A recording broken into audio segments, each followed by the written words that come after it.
I'm with Vanessa Gothix, everyone. Welcome to our locals chats. Hi, how are you doing today? I am doing fabulous. Thank you so much for having me. How are you doing? I'm good. Thanks for asking. It's just another beautiful Wednesday in Los Angeles. Very nice, very nice. I've heard different opinions about Los Angeles, but I'll leave that for another discussion. Yes, it is a bit like Gotham, but when I look out my window, it's gorgeous. The weather's gorgeous. So I Nice. the weather is still nice enough to keep me here for now. Okay, very good. How, before we get started about your locals community, which I'm very interested in, why don't you tell people just a little bit about who you are, what you're doing, what kind of content you're creating, etc. I originally started as a content creator on Twitch, which is a gaming platform, and I did gaming and sketch comedy content over there. And the content that I'm doing now on YouTube is more on like philosophical, political, a lot of commentary on current events.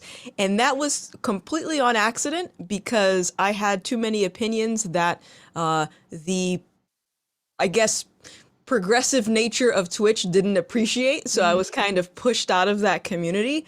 And I just got fed up one day and I said, I'm just going to go all in, say whatever opinions I have on my mind, and just whatever pushback I get, it is what it is. And I was able to grow a new audience on YouTube, just sticking to my beliefs and not changing my opinion just because the angry mob is upset with me. In that moment when you decided to choose self-censorship over, going all in on what you believe, what what were your feelings about that? Was it a process that you had to go through, or was it was there just a moment where you're like, what, I'm doing this, or how did you come to that? Yeah, so it was actually a very slow process. And what I did was I started by creating a second Twitter account. And I said, I'm Mm, going to say all of my spicy opinions on this account just to keep it separate. Because in the back of my mind, I said, I have an existing audience. This is how I make money full time because I work for myself. And I said, I just can't afford to lose my audience because of my opinion. So I started off with that account. But then I realized that it didn't matter if I had a separate platform. If people found me on one platform, they would condemn me on all the other ones. So it just really it didn't make sense for me to live essentially two separate creator lives. mm-hmm. Yeah, so it was just after a while, I just realized I'm like I'm just gonna go into this because keeping it separate obviously isn't working, and yeah, so that's kind of how it happened. I love how you call yourself a grifter, because that is what I've been. I think one of us, many of us in this space, that's one of the first things you get called if you just decide to speak how you're feeling honestly instead of parroting what the approved narrative might be. And I too went through a very similar process, just with being in Hollywood, being in LA, and saying what I was saying on Twitter, and then realizing this might cost me jobs in writers' rooms, and this might cost me the ability to do things that I came here to do. And I remember very clearly that there was a point where I had a conversation with my co-writer and producing partner, Maggie, and I was like, we this might alienate us from work if I keep being honest. And she's like, I just want you to be honest, and if that means that we continue to be independent forever, then so be it. And so I don't think our stories are that rare, but it is interesting to me that the minute you make that decision, you're instantly called a grifter. Oh yeah, and I like that. That was one of the first insults that I was told about me. So I kind of just took the name and I just ran with it. So now I made a podcast called The Grift Uh-huh. because it's so bizarre to me because my whole the way that I've been making money has been making content. So just because I shift my content, I'm now a grifter. Well, the point of me being online is to make money. My the content might have changed, but that's about it. So I don't know, it's a weird mindset that some people have, but I'm just running with it. I poke fun at it now.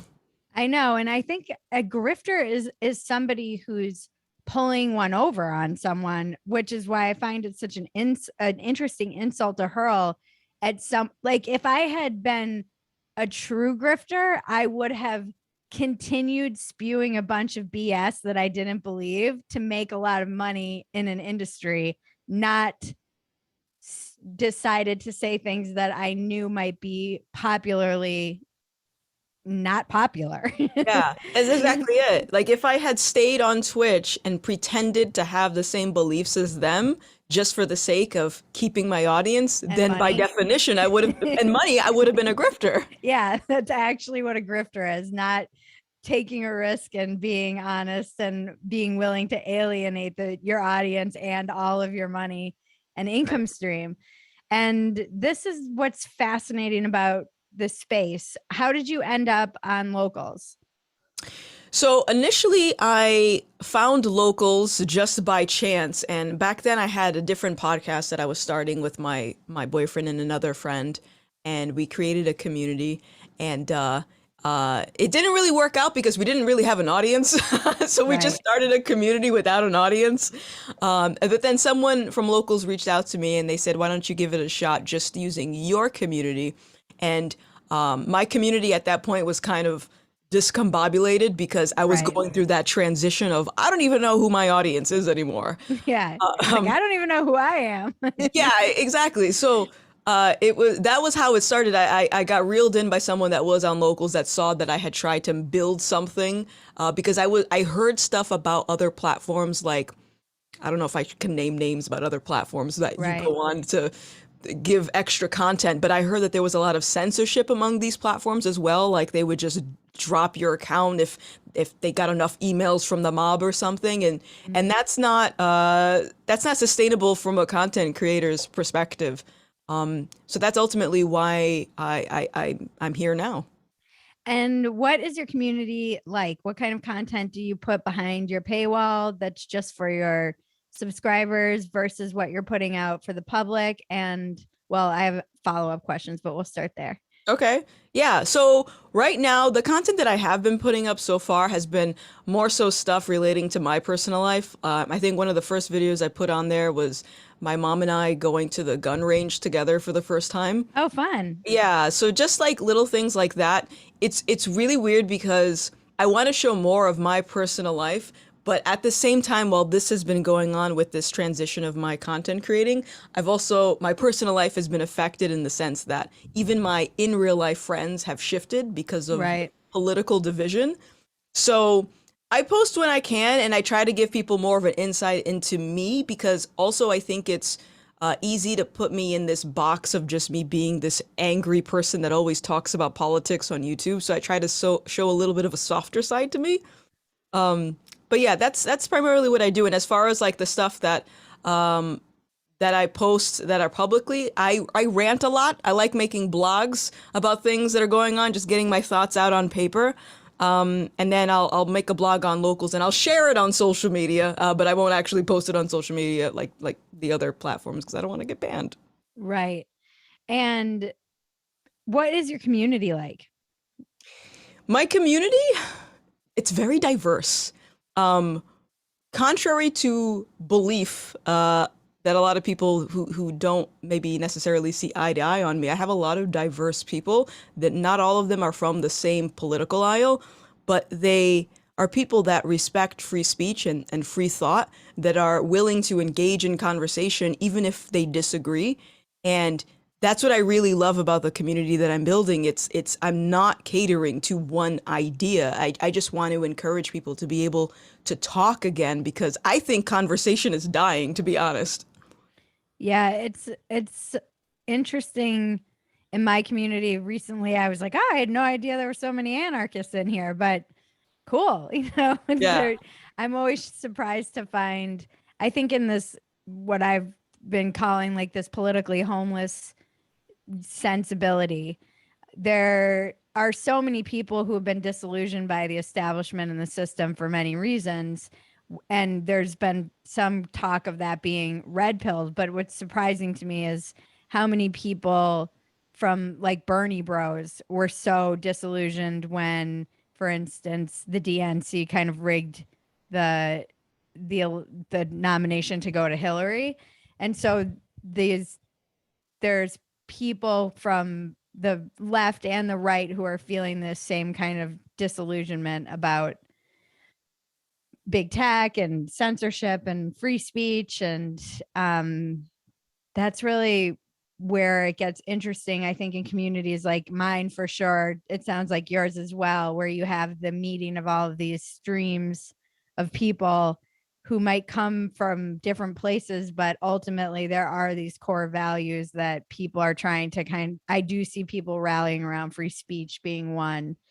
And also just my community, and maybe this is true for yours, is a place for people who have real jobs that they could lose if they said something publicly, where they feel like they can still express some of their opinions, and it's maybe not going to cost them their job if they as if they did on Twitter or somewhere like Facebook. Right, right. But even that, like I try to encourage people to speak up even outside of locals, just for the fact that I don't think it's healthy for us to self-censor and be in fear of losing our platforms. Like that's not normal. We should not be flocking to one platform in fear of, being censored. But I mean, it's great because now I have this community, but it's just unnatural for us to have to self-censor and hide away. I agree. I just think, as someone who doesn't have a mortgage and kids and a job that has like a big HR department, that for me to tell somebody like that to like just willy-nilly go out and speak their opinions is also kind of irresponsible, because I encourage people to speak up where they can, but I'm Yeah, also not responsible for like feeding a family. And I know that those things, it's hard to balance those things. This is a conversation that comes up a lot in the community: is how do you push, when do you push, where do you push? And I think everybody kind of has to do what they can, right, because you and I will lose platforms, which I think is a totally separate thing, but to like lose your actual livelihood, which is horrific and is happening. And I feel like this is actually where people like you get to speak out on behalf of people who maybe can't. Like, right, you get to go. That's why people love you, is you right. haven't you're saying things that people can't always say, because it will cost them their job, which is again insane. Yeah, I don't expect everyone to just become a YouTuber overnight and just risk everything. Absolutely not. Oh God, But what a horrible world. Like, I I'm do gonna not be wish that upon electricians. anyone. But Everyone's just gonna be a YouTube commenter eventually. yeah, that's yeah. Um, but I definitely think that, I also on the other side of it, I think there's strength in numbers, and it would make my job a lot easier too. So I wouldn't get like the brunt of pushback if there were more people like us that are willing to step up. It does seem like there are more and more, though. I think the more people that speak up and push back, there does seem to be a groundswell. And I feel like this is evident just in platforms like Locals existing, their merger with Rumble. There is um the free market, in a sense, is working the way it should in creating a parallel network that there isn't just one game in town anymore. There's lots of competition in other platforms, and they maybe not aren't as big and as established, obviously, but it's encouraging to see that this is happening. And I do feel like it's evidence that the numbers are growing, because they wouldn't even exist these places wouldn't exist if there wasn't some kind of demand for them. Right, exactly. So I'm hopeful on my good days. Same, same. On my bad days, I'm like, well, I guess we need to buy more of that Patriot supply. Yep. Stocking up for the apocalypse. And what do you find the most empowering things about being on Locals? For me, I enjoy how, okay, this sounds really weird because I totally just, whenever I hear safe space, but legitimately feel like Everyone says this about Locals. it is a safe I space. know. And regardless of how I'm feeling, because I definitely have my days, the last few years have been just mentally taxing, and I'm very open with my community about like how I'm feeling and what I'm going through in my personal life, and they're so unbelievably understanding and compassionate. And this is just different from the interactions that you would get off of like one of these other platforms, Mm-hmm. where it seems like everyone just wants to be mean to each other just for some clicks and some retweets. But I think that's what I really love about it is I can be myself here. I can be open and transparent here, and there is no judgment. Yep. Do you feel like they're helping one another? Is it a little bit like a support group in there, like mine? Yeah, it's turned into a little support group, and it's really cute. I've even joined other members that have joined my community. They've made their own community, so I've Yep. joined their community. So we're kind of just like bouncing around, but yeah, it definitely feels like that people are kind of mingling together, and that's what I love because I think, especially these last few years, it's you've had this sense of just being lonely because of like Mhm. politics and COVID, and it's nice to get that sense of community and belonging again. That's so true.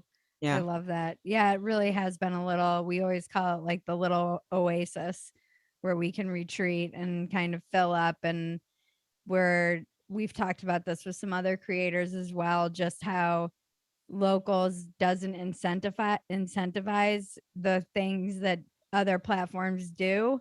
And so the interactions are generally more vulnerable, genuine, authentic. People approach one another with better faith because it's not, like you said, just somebody attacking you for clicks or retweets or clout or whatever they might be when they're out in the public attacking you on these platforms where that behavior is rewarded.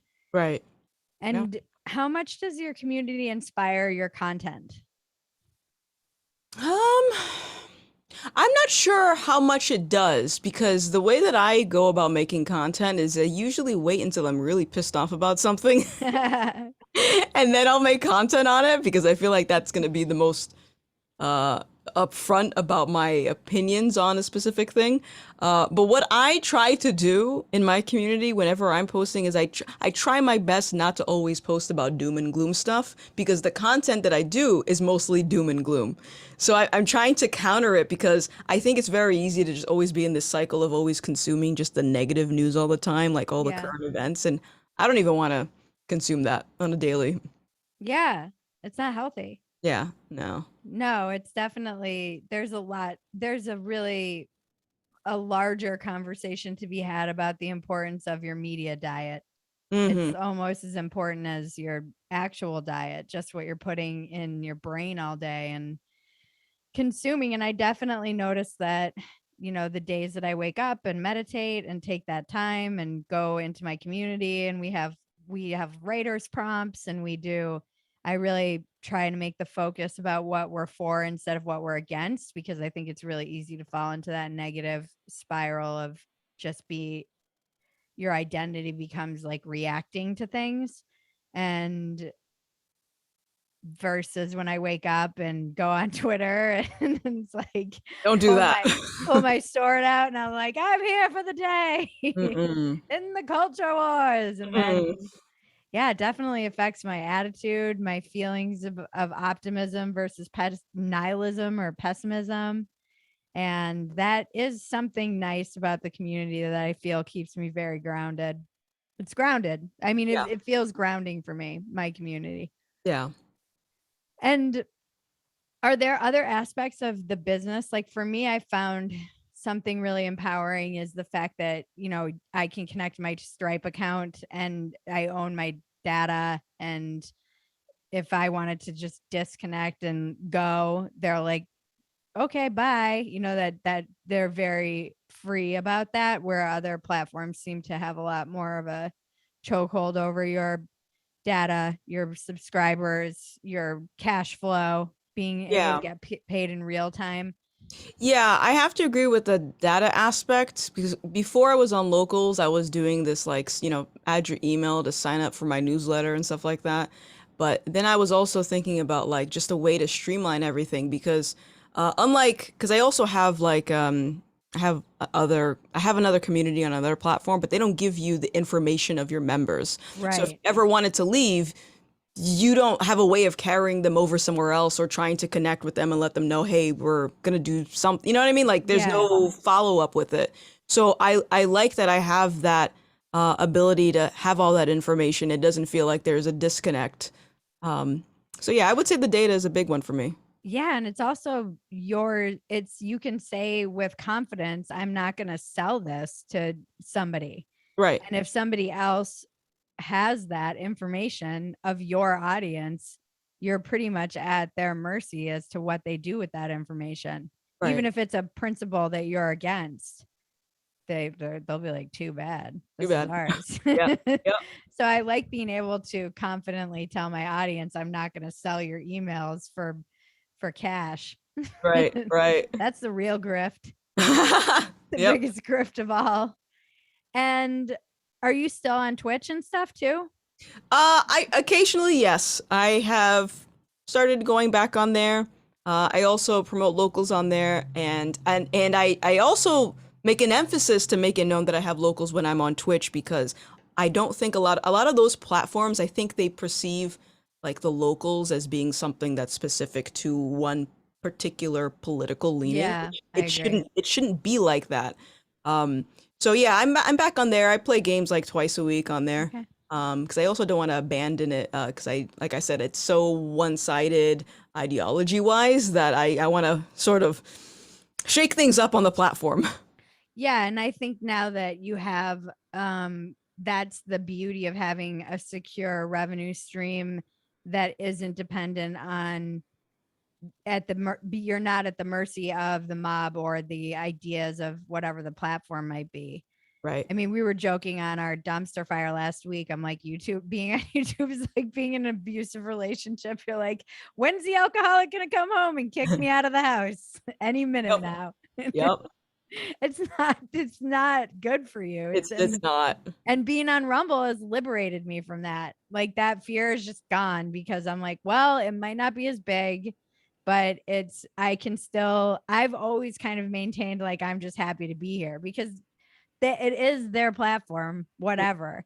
And so I'm always just happy to be there, but at least I know that with Rumble and the locals between and Rumble mergers even makes it even stronger that my videos will still exist somewhere. Yeah. Right. There's no fear of that. Are you doing live streams with your community on locals? Yeah, I do them. So lately I've been doing it like twice a week and I have them in the morning. So I have it right when I'm having coffee or tea. So I'm not looking at negative news. So it's just more chill. It's like, let's wake up together. Let's talk about what's going on. And then as the hour progresses, maybe we'll get into the current events and stuff. Right. Yeah. That's awesome.